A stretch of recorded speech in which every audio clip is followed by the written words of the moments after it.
Hello friends, ओम श्री गणेशाय नमः। जय श्री कृष्ण। आप सभी का स्वागत है आपके अपने यूट्यूब चैनल पर।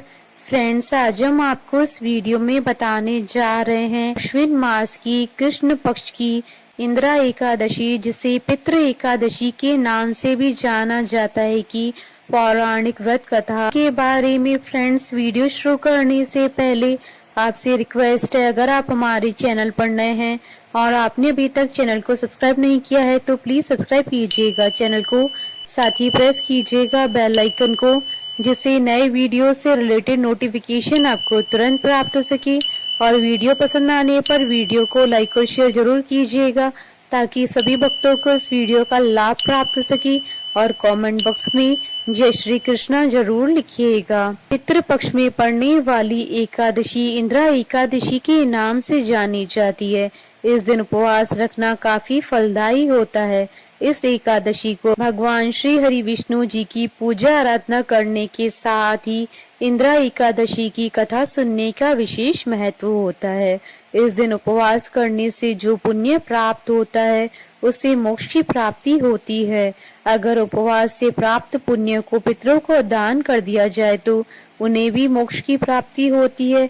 इस पुण्य के लिए इंदिरा एकादशी का उपवास करना और उसकी कथा सुनना महत्वपूर्ण होता है। मान्यताओं के अनुसार अश्विन महीना काफी खास होता है। महाभारत में भी इंदिरा एकादशी का जिक्र किया गया है।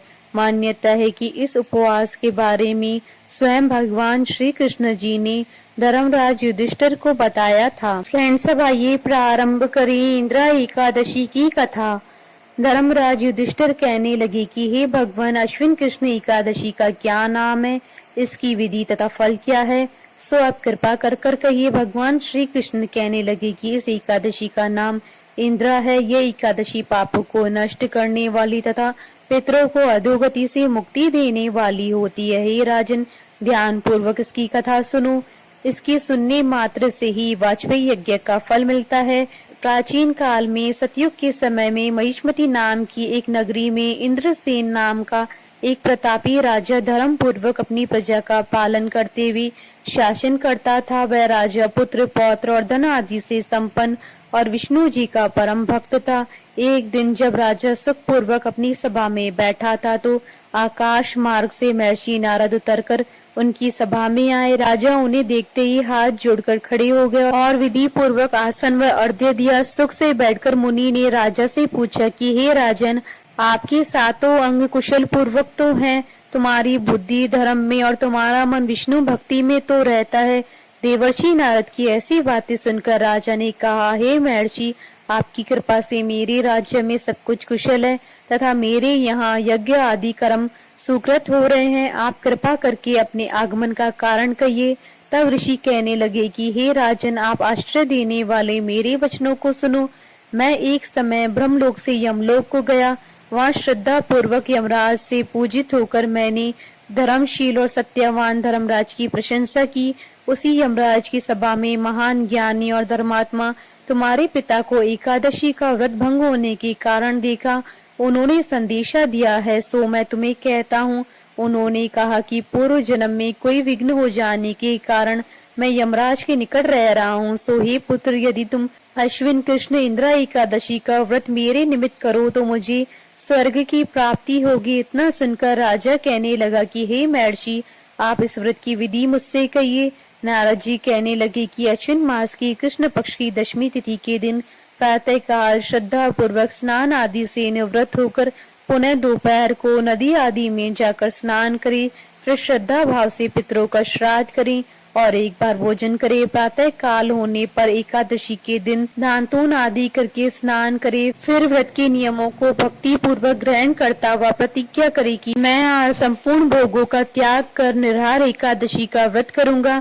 हे अच्युत, हे पुंडरीकाक्ष, मैं आपकी शरण में हूँ, आप मेरी रक्षा कीजिए। इस प्रकार नियम पूर्वक शालिग्राम की मूर्ति के आगे विधि पूर्वक श्राद्ध करके योग्य ब्राह्मणों को फलहार का भोजन कराएं और दक्षिणा दे। पितरों की श्राद्ध से जो कुछ बच जाए उसको सूंघ कर गो को दें तथा धूप दीप गंध पुष्प नेवद आदि सब सामग्री से ऋषिकेश भगवान का पूजन करें। रात में भगवान के निकट जागरण करें। इसके पश्चात द्वादशी के दिन प्रातः काल होने पर भगवान का पूजन करके ब्राह्मणों को भोजन कराएं। भाई बंधुओं, स्त्री और पुत्र सहित आप भी मौन होकर भोजन करिए। नारद जी कहने लगे कि हे राजन, इस विधि से यदि तुम आलस्य रहित होकर इस एकादशी का व्रत करोगे तो तुम्हारे पिता अवश्य ही स्वर्गलोक को जाएंगे। इतना कहकर नारद जी अंतर ध्यान हो गए। नारद जी के कथनानुसार राजा द्वारा अपने बांधुओं तथा दासों सहित व्रत करने से आकाश से पुष्प वर्षा हुई और उस राजा का पिता गरुड़ पर चढ़कर विष्णु लोक को गया। राजा इंद्रसेन भी एकादशी के व्रत के प्रभाव से निष्कंटक राज्य करते हुए अंत में अपने पुत्र को सिंहासन पर बैठाकर स्वर्गलोक को गया।